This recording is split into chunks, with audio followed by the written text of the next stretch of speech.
everyone. Ready to dive into this article from DX Today, all about decentralization and blockchain. Absolutely. It's called Unleashing the Power of Decentralization, How Blockchain is Changing the Game. Seems like it's everywhere you turn these days, but honestly, what's it all about? We're going to break it down, see if it lives up to the hype, and hopefully have some aha moments along the way. What I find really interesting is how the article acknowledges there are some real challenges, even potential downsides. Totally. Got to look at both sides. So, first things first, what does decentralization actually mean? I kind of see it like taking power away from the big players. Exactly. Instead of power concentrated in one spot like a government or big bank, think of it spread across a whole network. So instead of a pyramid, it's more like, what, a spider web? That's a great way to put it, a more interconnected system. And the article gives examples, like Bitcoin, right? Right, those cryptocurrencies. So they're decentralized because they don't need a central bank? Is that how it works? Exactly. Bitcoin, Ethereum, those are prime examples. Think peer-to-peer digital cash. And it all comes down to blockchain tech. Blockchain, the engine of it all. The article calls it this super secure digital ledger, but how does it actually work? Picture a record of transactions, but instead of one place, it's on countless computers. That's the blockchain. And each block has tons of transactions. Okay, I'm with you so far. Here's the cool part. Each block links to the one before it using cryptography, like a digital seal. This chain of blocks can't be changed. It's super secure and transparent. So someone tries to mess with it, everyone knows instantly. Exactly. No single point of failure. That's why blockchain builds trust without needing some central authority. Trust is built into the system itself. That's wild. Speaking of which, the article says blockchain could disrupt tons of industries, finance, supply chains, even healthcare. Definitely. Finance is already seeing it with crypto, but then there's decentralized finance, DeFi. DeFi, yeah, that's the next level stuff. Right. The article mentions Uniswap, Aleph, Compound. These are platforms offering banking services, but without the bank. Lending, borrowing, even insurance, all decentralized. Whoa, giving people control of their own finances? That's huge. What about those other industries, like supply chains? Imagine tracking a product from its source to you. No more fakes. Blockchain makes that transparent and tamper-proof. Oh, more shady stuff. I like it. Exactly. And it's not just luxury goods. Think food safety, pharmaceuticals. The possibilities are huge. Okay, that's huge. Blockchain seems applicable to almost everything. What about healthcare? Lots of potential there. Tons. Imagine controlling your own medical records, sharing them securely, no more worrying about data breaches. Like a digital vault for your health info. That's crucial nowadays. Right. And blockchain can revolutionize medical research, too. Imagine data sharing across institutions globally, speeding up new treatments and cures. That's incredible. It's like every industry is on the verge of a blockchain makeover. The article even mentioned real estate, but that seems like a slower process. True, real estate is always slow to change, but blockchain could streamline those transactions. Less paperwork, fewer intermediaries, making it faster, cheaper, more transparent. I can get behind that. But let's be real. Anything this big is going to have challenges, and the article hints at that. What are some of the potential downsides we need to be aware of? You're right. No technology is perfect. One of the biggest challenges is scalability. Many blockchains can be slow and expensive to use, especially with a lot of activity. Like those crazy Ethereum gas fees I've heard about, right? Exactly. Even simple transactions can get pricey. But developers are working on solutions, like Layer 2 technologies. What are those? Think of them like adding express lanes to a crowded highway. They handle some of the processing off the main blockchain, making transactions faster and cheaper. Smart. So scalability is being tackled. What about the environmental impact? I've heard blockchain can be energy intensive. That's a valid concern, especially with blockchains that rely on energy-intensive mining, like Bitcoin. However, there's a push for more sustainable solutions, like proof of stake. Instead of using tons of computing power, validators are chosen based on how much cryptocurrency they hold, significantly reducing energy consumption. That's good to hear. So we've got scalability and sustainability on the agenda. What else is holding back mass adoption? Regulation is a big one. Governments are still figuring out how to handle this decentralized world, which can make businesses and investors hesitant. It's like the Wild West out there. But it sounds like we're making progress on the technical and environmental fronts. What about the social and ethical side of things? The article mentioned empowerment, but are there any downsides there? It's a great question. While decentralization can empower, we need to be mindful of potential risks. One concern is that it might actually worsen existing inequalities. How so? If access to technology and digital literacy aren't addressed, decentralization could leave some groups behind. That's a really important point. Just because something can be decentralized doesn't mean it will be accessible or beneficial to everyone. Exactly. And then there's the question of governance in a decentralized world. Who makes the rules? How are disputes resolved? These are complex issues we're still figuring out. It's like building the plane as we're flying it. Speaking of new and complex, the article talked about DAOs, decentralized autonomous organizations. Can you explain those? What are they and why are they a big deal? Imagine a new way of organizing and making decisions run by code, like a digital cooperative. A digital cooperative. Okay, I like where this is going. Say a group wants to fund a film, but instead of a traditional company, they create a DAO. Members contribute crypto, which acts like votes. So it's like a community-owned venture fund, but for anything, not just movies, right? Exactly. The DAO uses smart contracts, agreements written in code, to decide how funds are used, decisions are made, even how profits are split. That's fascinating. Are there any real-world examples of DAOs doing cool things? Absolutely. The article mentions Big Green DAO. They're all about fighting climate change by funding environmental projects. How does that work? Anyone can join by contributing crypto and voting on which projects get funded, making it very democratic. Wow, that's putting power directly in the hands of people who care. But these DAOs still rely on blockchain, which faces those challenges we discussed, like scalability. How do we make sure these systems can handle the future? That's the big question. Developers are working on it. We talked about layer 2 solutions, but there's also research into more energy-efficient blockchains. One promising area is sharding. Sharding, that's a new one. What is that? Think of it like splitting a blockchain into smaller pieces to improve speed and reduce energy consumption. So like dividing a busy city into smaller districts to improve traffic flow. Exactly. And the exciting thing is that innovation is constant in this space. It's early days, but the potential for blockchain and decentralization to revolutionize how we live and work is immense. Feels like we're on the edge of something big. But we need to remember, it's not just about the tech, it's how we use it, right? We touched on the ethical considerations, and decentralization can empower, but it also has the potential to worsen inequalities if we're not careful. Absolutely. We need to design and implement these technologies thoughtfully, ensuring they benefit everyone, not just a select few. With great power comes great responsibility. We need to be responsible and ethical with this tech. I agree. And that means open conversations about the potential risks, not just the positive aspects. We need to address the challenges head on. Totally. Being realistic about the benefits and drawbacks is key. Speaking of drawbacks, you mentioned downsides to the empowerment aspect of decentralization. What did you mean by that? One concern is that decentralization could accidentally concentrate power in the hands of a tech-savvy elite.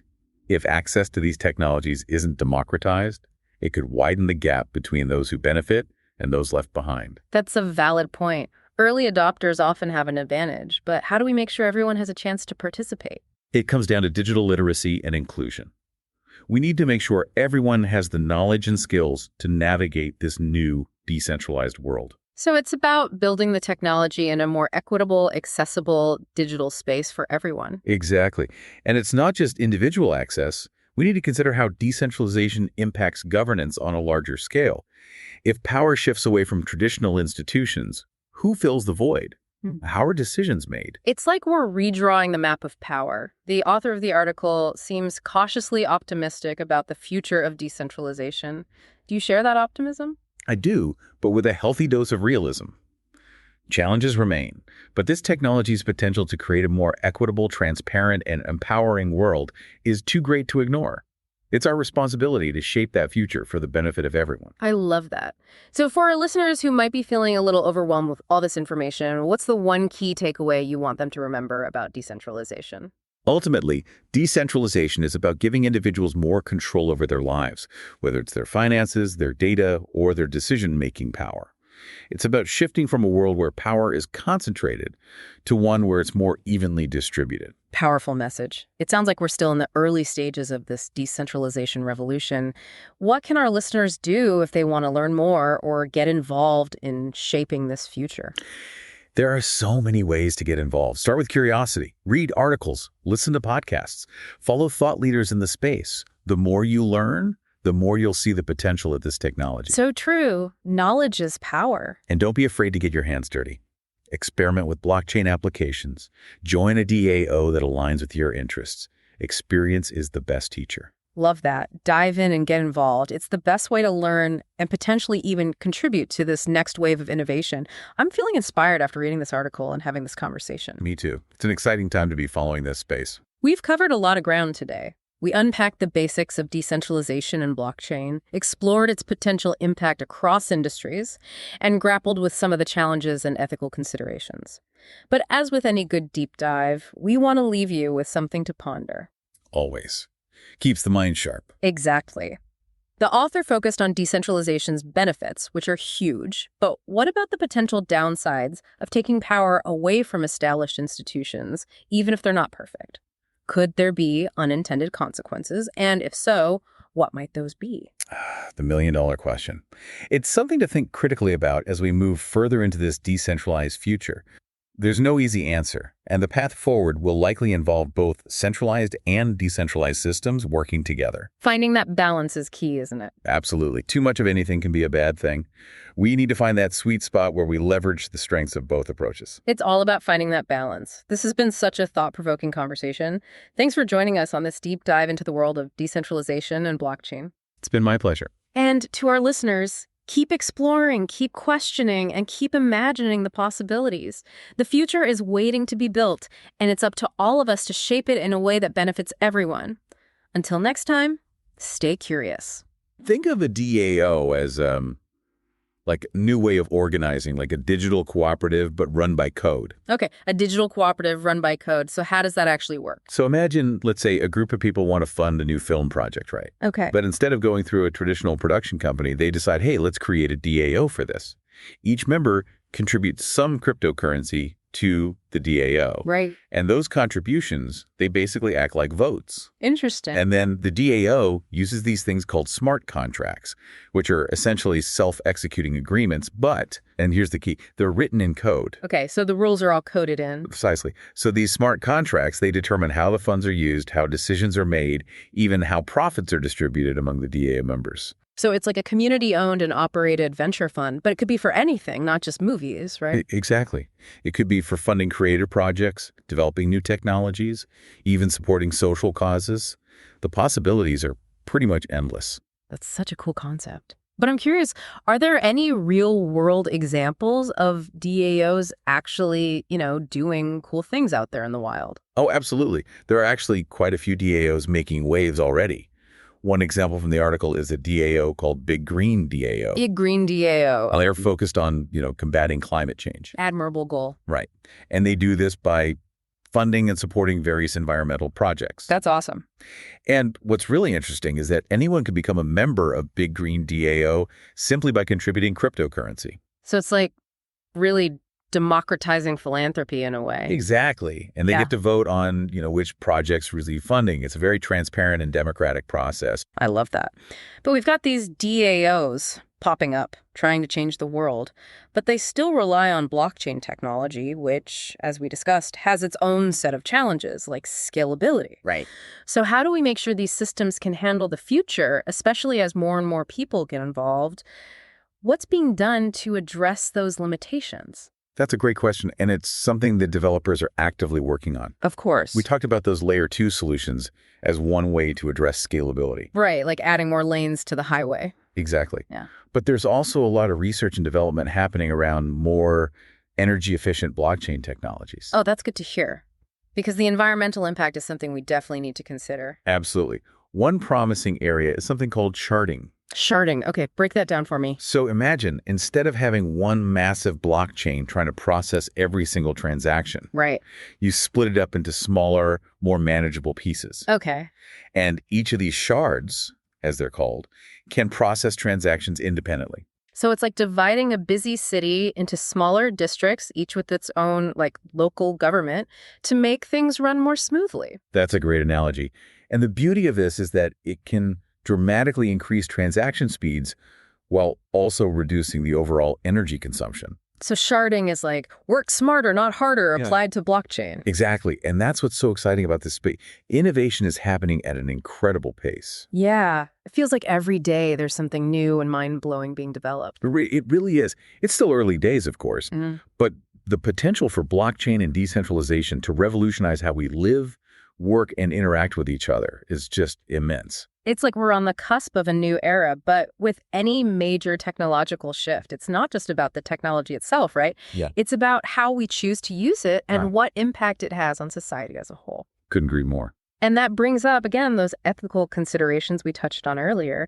Decentralization has the potential to empower, but it could also, as we said, exacerbate existing inequalities if we're not careful. Absolutely. That's why it's so important to be mindful of those potential downsides and to design these technologies in a way that benefits everyone, not just a select few. Right, because technology itself is neutral. It's how we choose to use it that determines whether it's a force for good or, exacerbates existing problems. Well said. So we've talked about the potential benefits of decentralization, but you mentioned earlier that there are some potential downsides to the empowerment aspect as well. Right. Can you elaborate on that a bit more? What are some of the concerns there? Yeah. So one concern is that decentralization, while intending to distribute power more evenly, Right. could unintentionally end up concentrating power in the hands of a tech-savvy elite. Okay, I see where you're going with this. Right. Because if access to these technologies, if understanding how to use them, if that's not democratized, Right. then we could see a widening gap between those who have the knowledge and skills to benefit from them and those who don't. That's a really important point because it's like with any new technology, right, the early adopters, those who have the resources and understanding to get in early, they often have a significant advantage. Absolutely. And that's why it's crucial to focus on digital literacy and inclusion. Making sure everyone has a seat at the table. Exactly. We need to ensure that everyone has the opportunity to learn about these technologies, to understand how they work, and to participate in shaping this decentralized future. So it's not just about building the technology, it's about building a more equitable and accessible digital ecosystem around it. Precisely. And it's not just about individual access either, right? We also need to think about how this shift towards decentralization impacts governance on a larger scale. Absolutely. That's a crucial aspect. Because if power is shifting away from those traditional institutions, the governments, the big corporations, Right. then who fills that void? How are decisions made in this new decentralized world? Those are some pretty big questions we need to be thinking about. They are big questions, and there's no easy answer. Of course not. But it's important to have those conversations, to think critically about the potential consequences of these shifts in power. I completely agree. It's an ongoing discussion. Right. And it's something that we need to be actively engaged in as we move further into this decentralized future.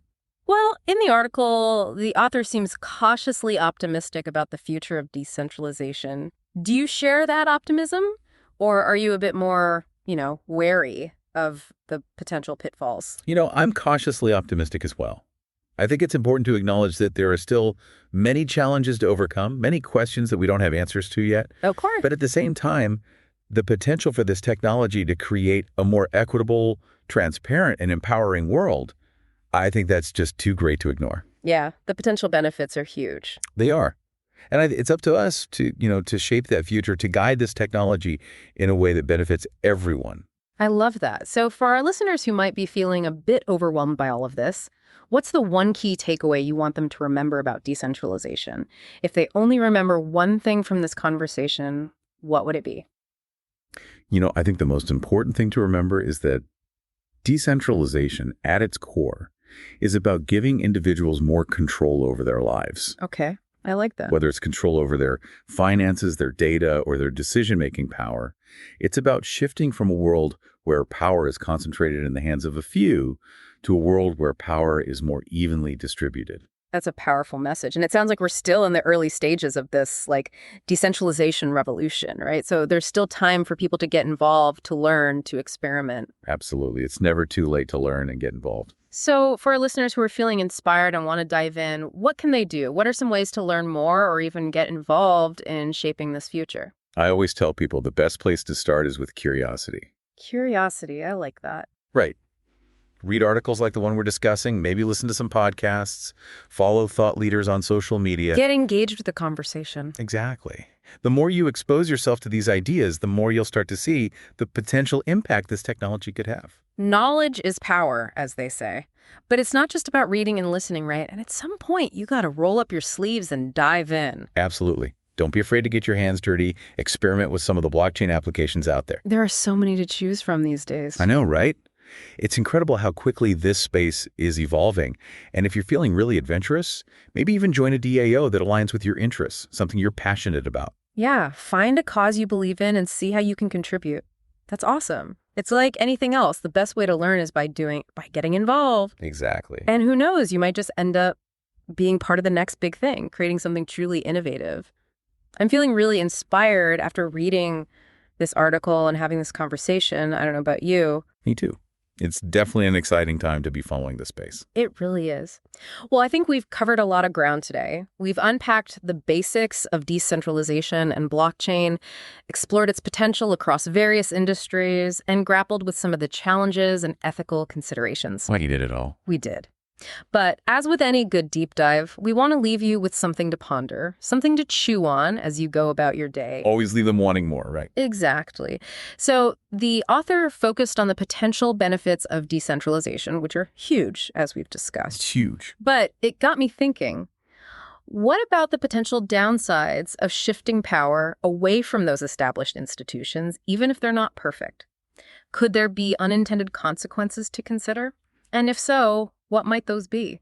That's the million-dollar question, isn't it? It's something we need to be thinking critically about as we venture further into this decentralized future. And I don't think there's an easy answer. It's likely that the best path forward will involve finding the right balance between centralized and decentralized systems. Finding that balance, that's the key, isn't it? It really is. Too much centralization, and you risk stifling innovation, concentrating power, and potentially even creating new vulnerabilities. Right, and too much decentralization, on the other hand, well, that could lead to chaos and lack of accountability. Exactly. It's about finding that sweet spot, that balance, where we can leverage the benefits of both approaches. It's about finding the right tool for the job, so to speak. Perfectly said. Well, this has been such a thought-provoking conversation. Thanks for joining us on this deep dive into the world of decentralization and blockchain. It's been my pleasure. Always happy to geek out about this stuff. And to our listeners, keep exploring, keep questioning, keep imagining the possibilities. The future is waiting to be built, and it's up to all of us to shape it in a way that benefits everyone. Until next time, stay curious.